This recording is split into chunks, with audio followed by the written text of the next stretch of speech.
and Paula Ferris. Now, let's get things started.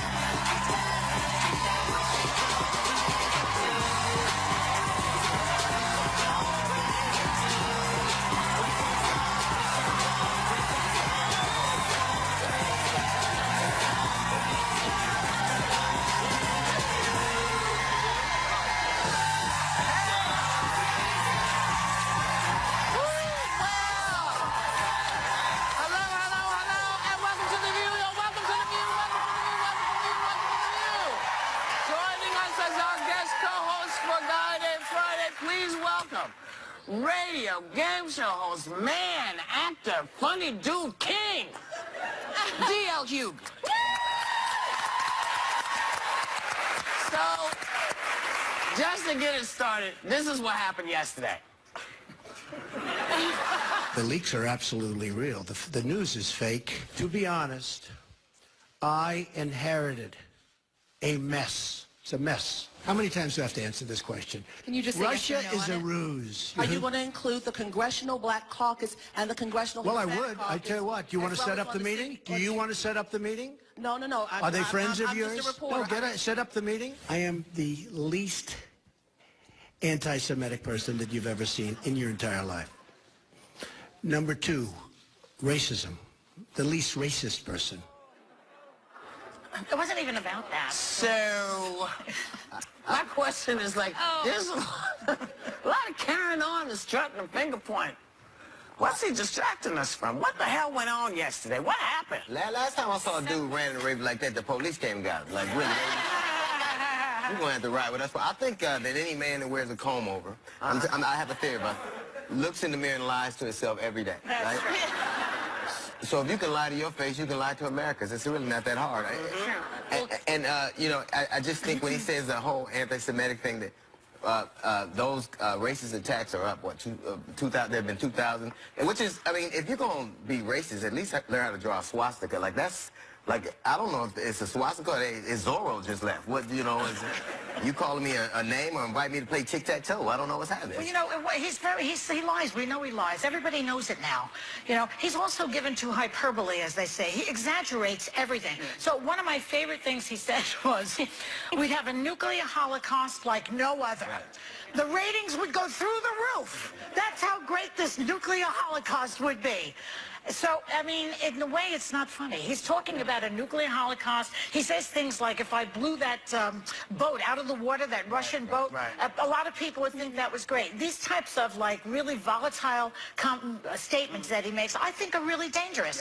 On the other hand, as a comedian, I felt sorry for him. He's like he was bombing for 77 minutes. Well, I didn't get to watch it live, but as anything, I like to check Twitter first and then go back. Yeah. So Solid strategy. I knew I was in for entertainment because so the first tweet I read was, I can feel myself entering the 6th stage of grief, hysterical laughter, hashtag Trump presser.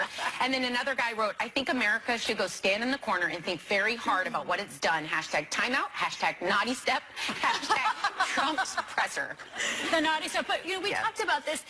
It's kind of the strategy. I mean, we don't even know where to begin. We talked about flooding the zone, just, you know, inundating us with different storylines and different narratives. And we don't, as media, we don't even necessarily know where to begin. But I mean, there's so many areas. There's so many different storylines. The question I posed really was, what is going on? Because when he's doing all of this, stuff's passed. Congress just voted to roll back a rule that stops people with serious mental health problems from buying guns. We learned that at least 186 out of the 678 immigrants rounded up by the ICE last week have no criminal records. The House just overturned a rule that made states give family planning grants to Planned Parenthood and other abortion providers. Staffers at the EPA are openly calling congressmen, begging them not to vote for EPA opponent Scott Pruitt to be their boss. And Betsy DeVos's brother, who runs Blackwater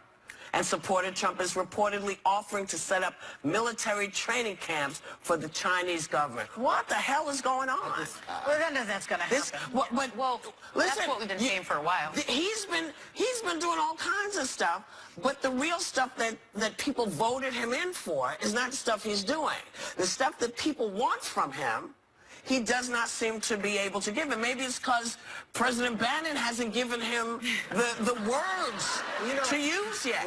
What's ironic is Steve Bannon was accused of domestic violence, and so was Andrew Putzler.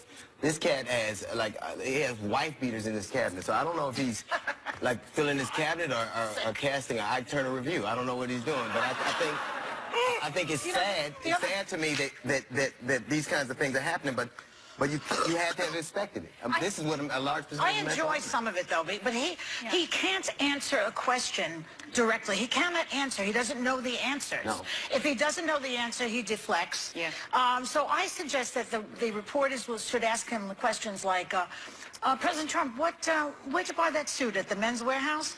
Or how's the bed in the Lincoln bedroom? Is it comfortable? Questions that he can actually answer. That would be that's a nice question. He was asking for that. He won't even take the question, though. You saw when he got the reporter, and he said, this guy's going to ask me a nice question, right? And then he's like, sit down. Oh, the Jewish guy. Yeah. Oh, yeah. He only wants he got one question about Melania, and then he was like, see, that's a nice question. Yeah, but you have to, at the same time, though, I agree he's looking, there were moments of angst, anger, humorous moments, but I think the general consensus afterwards was he opened himself to the press for 77 minutes.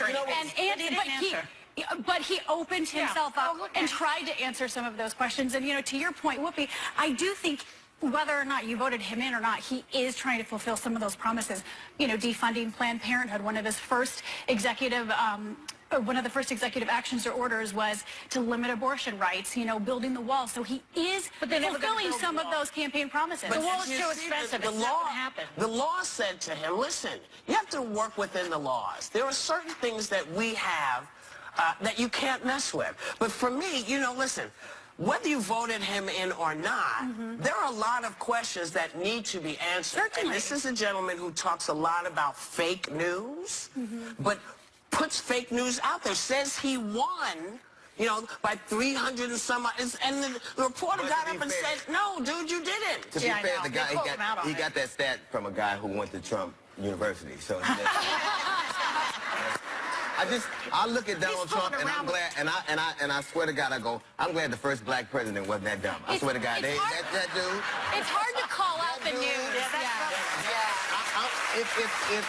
If Barack Obama had done and cavorted with Russians, was just ill-informed and bantered around like that, this country would be on fire. But he says the opposite. If this was Hillary, she'd get a pass. But me, you hate me. He needs to let go of Hillary. The thing about she's not in this anymore. Hillary's gone. Grandchild. She's not thinking about your ass at all. But he's at the same time that he's a victim. Why do everybody hate me? Poor me. He's a bully. Sit down and be quiet. At the same time, he's got this dual thing going on at all times, which is not a healthy thing. It's just he's like that Joffrey from Game of Thrones. I can't understand what America was thinking, because at a certain point I get ideological differences. I do not get what they saw in that guy and with it. He could take us places we've never gone. But there are people. Look at where we are. Yeah.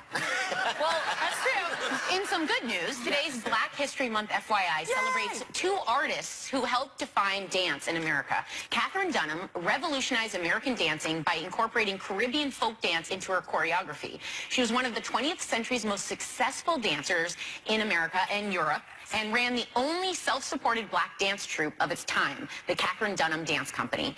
And 6 years after becoming the only black dancer at the New York City Ballet, Arthur Mitchell became the first black principal dancer of any major ballet troupe in 1962. He went on to co-found the Dance Theater of Harlem to inspire children in his old neighborhood to learn about the arts.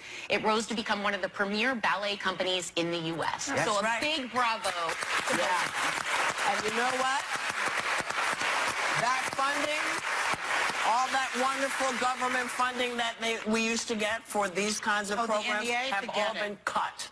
Thanks, Mr. T. You know what? Somebody wrote, I'd have to clear this up with, but in fact, the producers should check this. They said that the entire NEA budget is like one day of Melania at Trump Tower. Somebody find this out for me, the price that we're paying for losing the NEA, because the National Endowment for the Arts, because we are paying for this woman to live in New York with that child, not to mention all the trips that the sons take all the time. We are paying. Spreading out the Secret Service. And we are paying for all of that with our tax money. Just saying. Find out. We'll be back. Yeah. Up next. next. Should you be able to ask for your money back after a bad date? The ladies chime in. This February, The View is on fire. You have a little spice, a little fire. Burning things up with the hottest topics. And just look who's firing things up next week. Lindsay Lohan, Eva Longoria, and next Friday, Howie Mandel co-hosts. Plus Tuesday, our political view is sizzling when Senator Chuck Schumer hits the table. Wait for that one. And we've even got an epic handbag sweepstakes. Who will walk away with this gorgeous Louis Vuitton bag? Stop it. I want that. Told ya. That's what we do. We're serving things up hot on The View all February. Noah tells us all about his new Netflix comedy special and why he's afraid of the dark. Welcome back. What happened? ABC Legal Pusner, you know, Andrew Pusner, he was, his wife recanted her claims of abuse. And in Bannon, he was charged with domestic violence in 1996, battery and attempting to dissuade a victim from reporting a crime. He pled not guilty, but the case was dropped when his wife didn't show up in court. So that means he's innocent. So the women backed off. Yeah, But I have my to, cousin Pookie in jail for that right now. You know. So I have to. Do you say you have a cousin named Pookie? Oh, absolutely. Oh my God. Everybody does. Okay, let me just give the numbers because we checked on the numbers because about the NEA, the budget in 2015 was $146.2 million. Right. The wall, by the way, that he wants to build is going to cost $25 billion, and they say it's not going to really be effective. Okay. Hundreds of millions is projected to cover the Trump family travels in the next 4 years. Plus, it costs some estimates have security at Trump Tower being upwards of $1 million a day. So, in other words, a lot of stuff that they're spending money on the family and this fakakta wall that's not going to work. What? For what? What do you say? And you know, Winston Churchill famously said during World War II, if not for the arts, what are we fighting for? Well, you know, And I dated Winston Churchill, so I know. But he did say he was going to get the price of the wall to come down. Like, if he puts Ivanka Trump on the wall, it's going to go down demonstrably.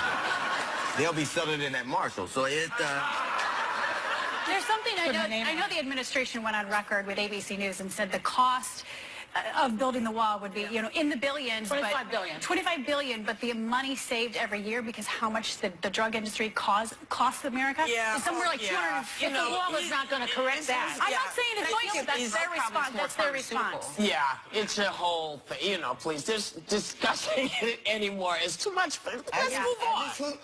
They do jobs. Like, in America, you can work if you're willing to do a job. People won't do, or you can do a job that they can't do. So if you won't pick a strawberry or you can't write an app, you better learn how to tell a joke. I don't know what they like. Well, I wonder what do they think is going to happen? Like, a day without it, like, one man's immigrant is another man's cardiologist. What we're becoming is something. Well, yesterday was the immigrant day, and a lot of businesses shut down if they were run by immigrants, and I think they lost a lot of money. We should find out how much they lost. It was an amazing thing, and you know, some people were saying, I guess you don't understand what an immigrant, what we're talking about. It's like, no, we actually do. You didn't understand what the day was about. Exactly. The day was about what it would look like, because we're all immigrants.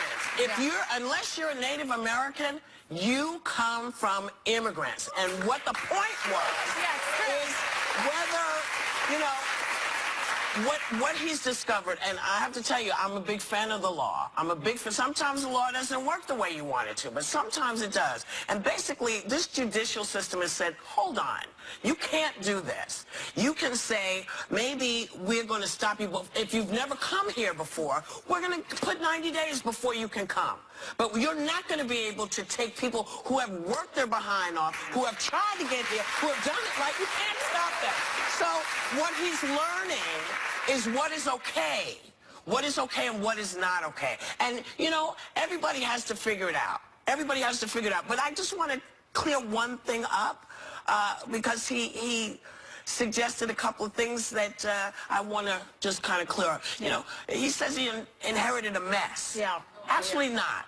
Obama inherited a mess. He did. Because when Obama came into office, we were on the brink of a depression. The economy was losing almost 800,000 jobs a month.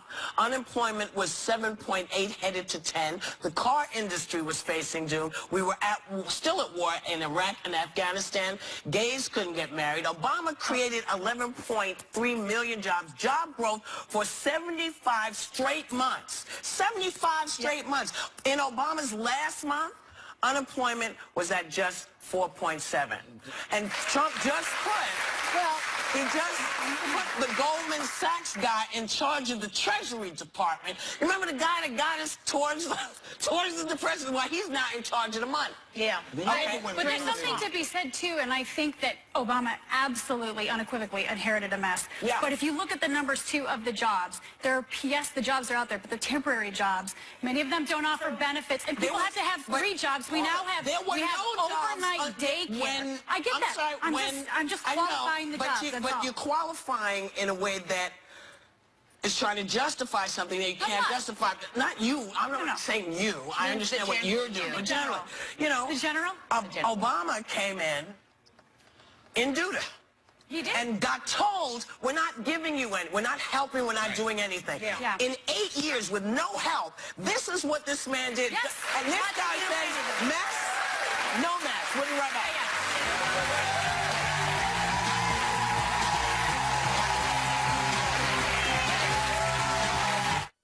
I say, oh, what a beautiful... Welcome back. Women are generally considered to be more eager and at times even desperate to fall in love. Yep. But a new study disproves this and claims that men fall in love or believe they have fallen in love much faster than their female compatriots. Have any of you guys or gals experienced this personally? This study is crap. That's not true. I think that this is an alternative fact. I'm just going to say it is. Very good. Well, wait, Joyce. That was a good. Was that a good one? I need some I affirmation. can say that I fell in love with my wife faster than she did. Like, You were also like 12. Yeah, but I fell in love with my wife. I knew I was going to marry the minute I saw her. So I think that I know that men, that's true. That's true. But, and I don't think she loves me now. I'm just playing. It's been 31 years. I think that men do fall in love with women faster, and I think that a man should always love a woman more than she loves him. That I agree with. But here's my question. I've never met those men. If you say that the man should always love the woman more, like how do you quantify that? Well, how do you know? I go out every day and I buzz my ass, and she stays home, and I give her my money. And that's all I have to say about that. Gee, I do the same thing. There are things like my wife, she'll hear a noise and go, you know, she knows that there are things that she knows will happen. Like, men get insurance knowing that the woman that they leave their insurance for is going to marry another guy and live in the house they provided. They're going to do that. They'll do it. And they do it. Like, my wife is going to, if I pass on, I'm going to have paid for a house, and she's going to be, whose is it? It's his, but he ain't here no more, so finish. I think the things that you do as a man, like, I think that men fall in love faster. I think we say it slower. Oh, and yeah. We say it slower. Or you don't say it all. Yeah, I totally disagree with this study. And funny enough, in the room when we were talking about it, everyone in the room was like, no, I totally see it. And I was like, who are you dating? Yeah. Because I have never met a guy that falls. But don't they confuse lust and love? They confuse the two. They're just horny. It's like totally different. That's it. It's true. Well, before we go, let me ask you about this. Just before we... A British woman went on a date, apparently didn't enjoy herself, and declined a second date. The man then sent her a text asking her to pay for half of the cost of the first date. No. So, was this man right to ask for a refund? Hell yeah.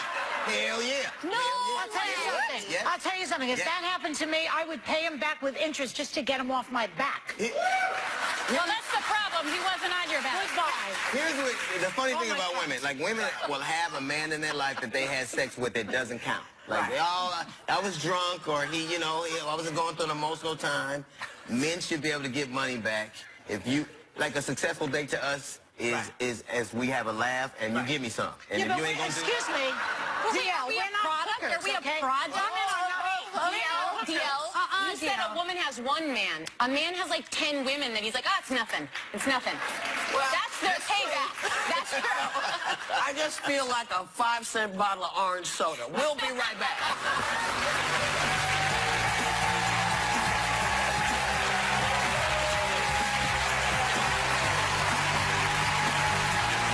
Everybody, I'm Trevor Noah, here to chat about my new comedy special on Netflix, Afraid of the Dark. Oh, and I'm going to talk about my mom. Love you, Mom. Then can you really trust him with the harder stuff? Which, by the way, is everything else the President of the United States has to deal with. Trevor Noah's a busy man these days. He's helping us all laugh through this insanity as the host of The Daily Show. He's got a brand new Netflix special, Afraid of the Dark, and an amazing brand new book called Born a Crime, which I listened to because it's spectacular. Please welcome Trevor Noah.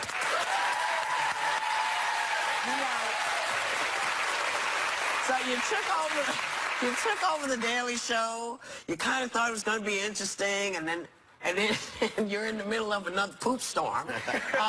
And what did you think when you saw this press conference yesterday? Were you? You know what's strange is like this was Donald being Donald. You got to give him the credit for coming out and hosting a press conference.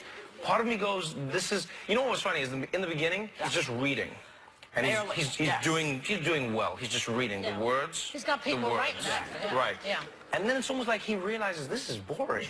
You can see the comedian in kicking in. He's like, man, let's spice it up. Come on, throw the questions in. Let's do this. And that's when it blows up. And you can see he actually thrives on it. I feel like Donald Trump enjoys that feeling. That's why he said, tomorrow you're going to be saying, oh, Donald was ranting and raving. You're gonna, and he's like, yeah, I want you to say that. He was getting ready for his rally this weekend. Right. I'm sorry. Go ahead. He talks a lot about fake news, but you host a fake news show. We do. So we do. We're the real fake news. I'm so offended by that because we're the real fake news, and now he's muscling in on our turf. That's not cool, man. Is it? Because that's got to be hard to differentiate, like what is comedy and what's sad with him. Like you were talking, it's like. I don't know whether to cry or drink or do all of them, but you have to do it every night. Well, you know what I say? I always say to my friends as I go, at some point it's like we're all watching an asteroid coming to the Earth. It's coming. It may miss the Earth, but it's coming. Right. So some days you're going to cry, but some days you have to laugh and go, that asteroid is in the shape of a... There's moments where you have to be like, we may die, but it's a little funny. You have to admit. You have to admit. Being the operative word. Go ahead, Joyce. So, he has said that his administration is clearly in turmoil. It is in turmoil. He hasn't said that. He says it's running like a finely tuned machine. Yes. Like a suicide machine. Like a doomsday machine. Yeah. And so just this week we've seen Flynn out. Pudzer, the guy who you were talking about before. Who allegedly beat his wife. Allegedly beat his wife. So who's next, do you think? Spicer, Melania? Who's next? Did you say Melania? Shame. Who's next? We don't know. I mean, the Trump administration seems to be working on different levels. So you've got Trump, and then you've got Bannon, and then you've got Bannon who's working with Miller, and then you've got Kushner who's doing his own thing, and then it's almost like you've got multiple administrations running separately from each other. So who's next? Nobody knows. I don't think Spicer's going to do well because you can see that Spicer knows what facts are. Yes. And he's struggling with what his mind has to do and what his mouth has to do. Yeah. So when they ask him a question, you can see it's like he's translating truth into what he has to say. Yes. So they go, what do you think? And he's like, well, the president believes that. The president believes that. He believes that. But in a way, isn't Spicer the most guilty because he knows better? Yes. They're all guilty. They all know better. All those Republicans know. All the Democrats, they all know. But it's their job, though. They gotta lie. Like he looks at them and you get fired if you don't lie. But nobody's holding a gun to his head.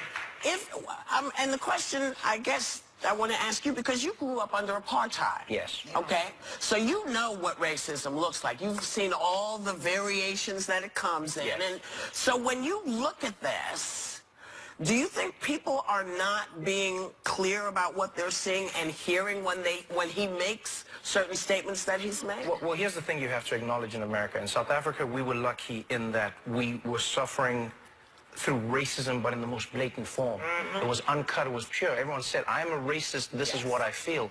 America went through a change, you know, through the Nixon years where they said, guys, we can't say the N-word. Let's say low income. We can't say black people. Let's say, and that if you look at welfare queens exactly, was one of those. Yes. Welfare, right. And those are the key words. America has a branding problem. Let's be honest. That's the truth. America has a branding problem, and Republicans are really good at branding things a certain way. It's not the Affordable Care. It's Obamacare, which makes it sound like Obama's just going to come hug you when you hurt yourself or something. That doesn't sound professional. Obama, oh come on, bring it in, bring it in. I'll give you a hug. It's not. No, it's the Affordable Care Act. But if you call it Obamacare, then there are some people who go, I don't want that. That's right. I don't want that thing from the Obama. I feel bad for this administration because, you know, Bannon and Nelson are white supremacists, and it's Black History Month, and they got to find something nice to say about black people 28 times. That got to be... The best I can say, at least it ain't Cinco de Mayo. I really feel bad because like you did grow up in apartheid, but I think that there are elements like the reason I dig you so much is because you have a way of being very clear, and I think that America has a problem with clarity, and we all know what the words mean. Yes. Yes. But I think that it's uncomfortable for people to admit that that man is a racist and surrounded by racists. Like you have to know that you see similarities. But you know what's tough is this. This is the question I ask myself all the time. I go, when are we going to start treating racism like a disease? Yeah. That's my problem. I go, when do we start treating racism like it's a disease? Because when you say, like right now, think about it. If you look at an alcoholic, we go, this person has a problem. Let's not look at me right now. They say it's a disease now. No. I'm just saying. If there was a time when you said, oh, you're just a drunk. Right. And now we say, no, you've got a problem. Yeah. We need to help you. And I think it's the same with racism. Racism is hereditary. It is passed down. You teach it to your children. It grows generation to generation. And you have to know that you can have it inside you. You're susceptible to it. But if we treated it like a disease, we wouldn't shun people. I don't understand how we think it's going to change when we go, you're a racist, get out of here. But then where do they go, and why would they change? Right. So all you're doing is you're piling people into a group who then go, well, I guess we're all racist now, and then it stops having the effect that you want. Do you want them to change, or do you want to maintain the higher ground? That's all I ask myself all the time. I like for it to be open. Like, I would like people, like when people say, I don't see color. Like, I hear people say, I don't see color. If you don't see black people, how come you get so good at describing us to the police? I don't understand that. I never understood that. You know, Trevor, before you want to do the end? I was going to say, the Correspondents' Dinner is coming up, and a lot of celebrities are boycotting. Yes. A lot of news people say they won't show, but you want to host it. Why? Oh, I would host it. I would gladly host it. Yeah, as long as Donald Trump shows up, I would host it. Why not? Isn't that what it's about? Isn't that? I feel like the White House Correspondents' Dinner is a pressure release valve. It's steam release. It's a celebration of free speech. The president's sitting there. Would you be rough on him? Would you roast him? That's well, what they I would do. just tell the truth. Well, he doesn't like that. Well, that's not. No, I mean that's not my fault, though. I mean, come on. Okay. All right. I hope you do it. I hope you do it too. I hope you do it too. Trevor's going to stick around. We'll be right back. The conversation's really good. Make sure you come back. No matter what your view. You may hate someone's ideas, but you better fight to the death to protect their right to say it. This is the place. If I have the power at this table to change one heart or mind, then I've done my job. For your voice to be heard. We talk about everything. This show has been doing that for 20 years. So bring your view. You want to dig that? I'll do it. Yeah! It's The View on ABC. Hey, welcome back. We are back with Trevor Noah. I want to talk about your book because it's amazing how far you've come, given where you started. You literally born a crime, being a mixed-race baby when interracial relationships were still illegal in South Africa. And one of the stories you tell is sort of having to get tossed out of the car while it's moving. Please explain. Well, you know, South Africa was a country that was, as you say, was separated by the apartheid laws. And apartheid was really perfect racism because it wasn't just about separating black and white. It was convincing that black and black were different from each other. Yes. And that's what hatred is based on, blaming other people for the ills of society. And so, you know, that's exactly what it is. And so when we were growing up one day, my mom and I were driving in a taxi, in a minibus. You've seen them in South Africa. And the driver of the car was offended. He was a black man, and he was angry that my mother was my mother because he was like, you have been with a white man, you are a whore. And he was like, today you're going to die. And this was something that you had heard. We knew this was always around the corner in South Africa at the time. And so my mom, and I was half asleep at the time. She said to me, hey, at the next traffic light, we're going to jump out. Because the guy wasn't stopping at any lights. Oh, my God. And she said, we're jumping out. And I didn't sort of hear her. And then the next thing I knew, I was out. She just opened the door, tossed me out of my baby brother. She held him, and then she jumped out, tumbled, cocooned him perfect. Moms are just like, I don't even know how they do it. They're just like superheroes without the capes. And then she tumbled, and we got up, and then we ran together. And that was just, it's strange to say this, but that was life. You know, people were living that life at a time when South Africa was coming out of the throes of some of the most hateful period we ever lived through. How did living in hiding affect you? You know what's strange is it didn't affect me. I won't lie. My mom and dad were so good at creating a reality for me, and that's where I go. Like, your parents are powerful. Your reality is more powerful than what the reality is. What you believe it is more powerful. You know. And my mom, all she needed me to know was that I was loved. So as a kid, I was like, I love being indoors. I love reading books. They don't let me go outside because they said someone's going to steal me. I don't know who that is. All I know is that means I'm valuable, so I'm going to stay indoors. You know? I didn't know it meant the police were going to take me away because my mom wasn't supposed to be my mom. I thought it just meant, like, yeah, I'm special. So I stayed in. I saw my dad win. My mom could sneak me to him. But I did not know how dangerous my world was, and that's where I credit my mom for breaking those rules and cocooning me in that, you know? Your mom sounds like an incredible person, definitely. and she was fearless, as you're saying, the way you're describing her. So, how were you like her? I think. How am I like her? You like her. Oh, I inherited her sense of humor, but I mean, I try every day to be as fearless as her. But my mom, like many black women, realized very early on that they were at the bottom of the totem pole in society. You know, black women have to fight. People go like black people, and I go, yeah, but black women are at the bottom. As a woman and as a black person, you're at the very bottom level. And so you have to be stronger, and then on top of all of that, you have to raise men. And that's what my mother had to do with me. So I every day aspire to her, but I go like, I'm timid compared to that woman. She is fearless, she is brave, she is everything. And then I'm just chasing every day. I go like, maybe one day I'll get it. But she got you in trouble sometimes, right? Who? My mom? Yeah. Well, I mean, she played with trouble. That's what she did, you know. Because she didn't believe in the laws. She went, if I don't believe in, if I don't believe in these laws, I'm going to fight them. And my mom always used to say to me, she said, we can fight them, and more importantly, we can mock them. Yes. Because when you mock them, you do not give them the status that they feel they deserve. And that's what we do, comedians. That's right. That's exactly what we do. I always look at a comedian, I listen to them long enough, and you can always tell the story that made them who they are.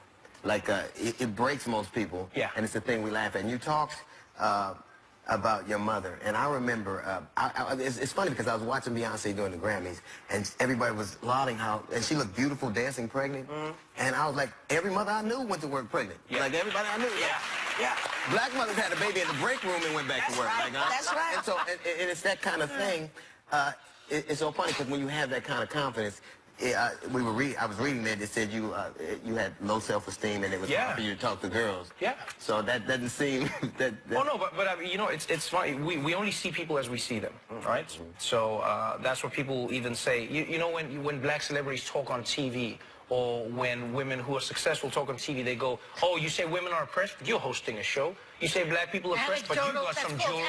Exactly. That's what it's like. You don't know where I came from. Yeah. So for me, I go, my thing didn't even come from a part of that. I was just struggling with acne. My face was covered with this stuff. I couldn't talk to anyone. Now. Isn't it cute? I was awkward. I was depressed. Everybody's talking about you now. Yeah, but I like, and that's something that, you know what's funny is you see it tied in. You look at ISIS, you look at the alt-rights, you look at all of these stories. What ties in? Low self-esteem and impotence, people feeling like they're not enough, so they try to oppress others. Let me plug your stand-up gig before we go, because we're running out of time then. It's called? It's called Afraid of the Dark. Afraid of the Dark, okay. And since we know that you're very literal with your title choices, what does this mean? Are you literally afraid of the dark? I'm literally afraid of the dark. I don't know why. But you're not uncomfortable here. Thank you. Listen, you come anytime. You come I would talk love to come back. anytime. Thank you so much and for this having me. book, I'm telling y'all, everybody is going home with the audible version of this book, Born to Climb, read by Trevor himself. Catch his hilarious Netflix special, Afraid of the Dark, on February 21st. We will be right back.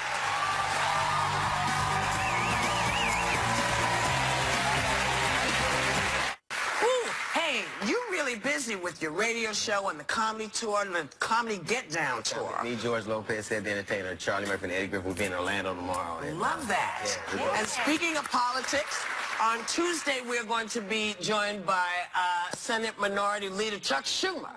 So you want to be here for that. And you know what? Thank you guys for coming to the live show, and thank you for watching us. Love us or hate us, we know that you know you're not going to hear what we do anywhere else. We want you to have a great day and take a little time to enjoy whatever view you happen upon.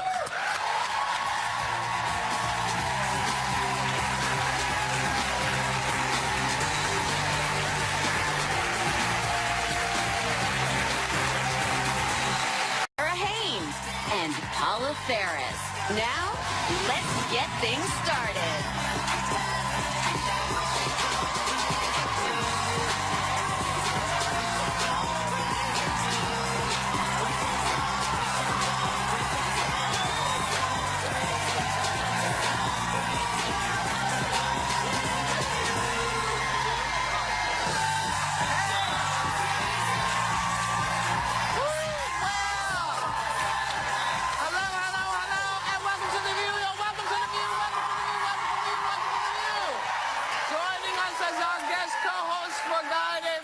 Please welcome radio game show host, man, actor, funny dude, king, D.L. Hughley.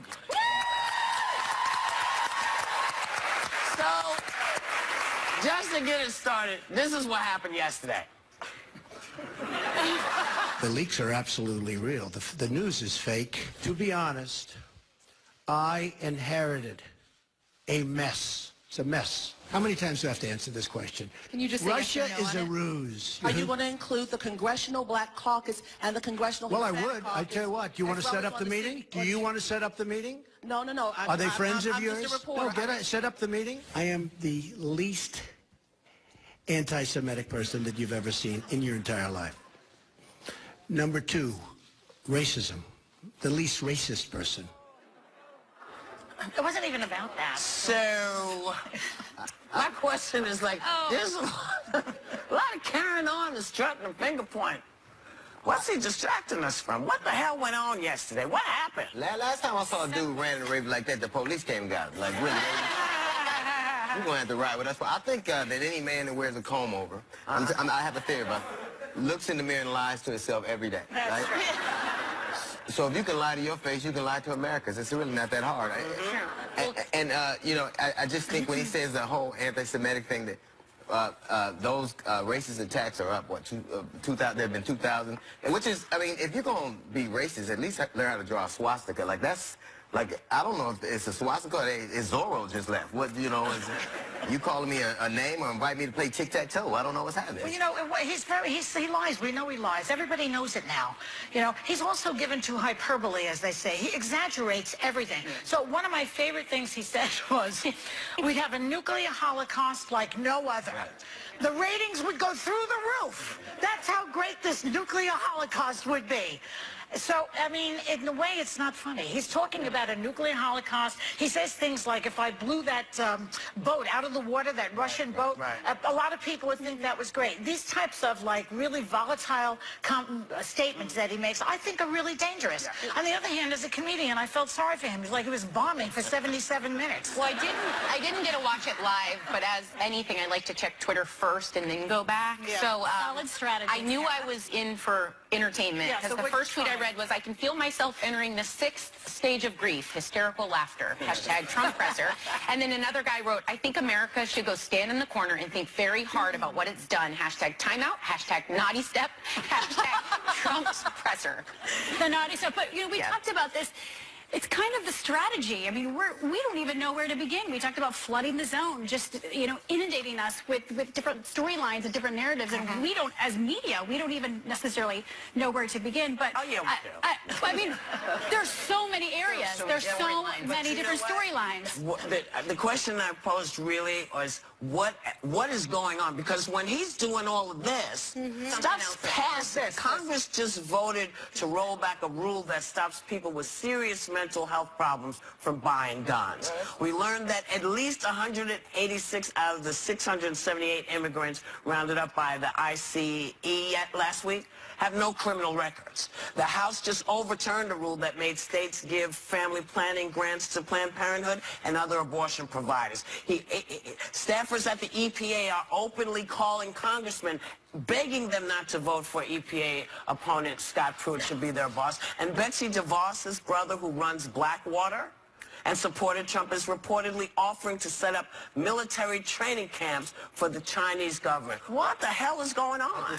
Well, none of that's going to happen. Well, listen, that's what we've been saying for a while. He's been doing all kinds of stuff, but the real stuff that people voted him in for is not the stuff he's doing.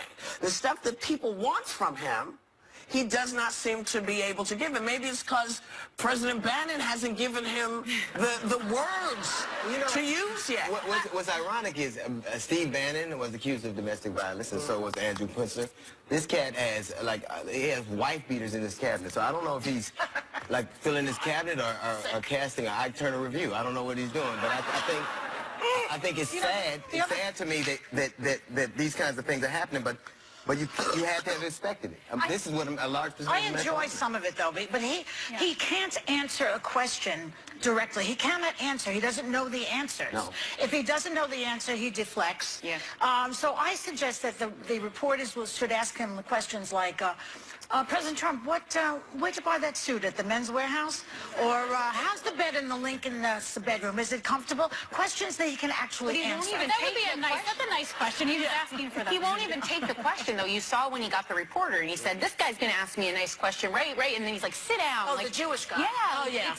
He only wants he got one question about Melania, and then he was like, see, that's a nice question. Yeah, but you have to, at the same time, though, I agree. He's looking, there were moments of angst, anger, humorous moments, but I think the general consensus afterwards was he opened himself to the press for 77 minutes. But he opened himself up and tried to answer some of those questions. And, to your point, Whoopi, I do think whether or not you voted him in or not, he is trying to fulfill some of those promises. Defunding Planned Parenthood, one of the first executive actions or orders was to limit abortion rights, building the wall. So he is fulfilling some of those campaign promises. But the wall is too expensive. It's not going to happen. The law said to him, listen, you have to work within the laws. There are certain things that we have that you can't mess with. But for me, listen, whether you voted him in or not, there are a lot of questions that need to be answered. Certainly. And this is a gentleman who talks a lot about fake news, but puts fake news out there, says he won, by 3